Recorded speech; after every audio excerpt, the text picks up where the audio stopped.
طالبان وايي پنجشیر تخار او نورو سیمو کې هیڅ نظامي پیښه نه ده شوې. سلام ستړي مه شئ، وخت مو پخیر. په لوی افغانستان چینل کې درته ښه راغلاست وایم. د نویو تازه خبرونو دپاره در سره لوی افغانستان چینل سبسکرایب کړئ. طالبان وايي پنجشیر تخار او نورو سیمو کې هیڅ نظامي پیښه نه ده شوې.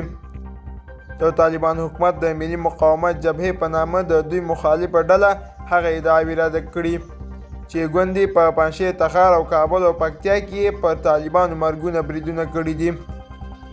د طالبانو د حکومت ویان ذبیح الله مجاهد پر خپل ټویټر لیکلي دي چې په پنجشیر تخار او نورو سیمو کې هیڅ کومه نظامي پیښه نه ده شوې.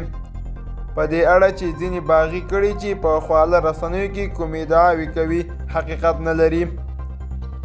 ښاغلي مجاهد زیاته کړې چې د دوی زرګونه مجهز ځواکونه په پنجشیر تخار او نورو سیمو کې ځای پر ځای دي او د نوموړي په خبره د دښمن د کومې منفي تحریک هیڅ مجال نشته. دوستانو دا زموږ د دې ساعت چمتو کلی خبر. تر بیا ښې چارې.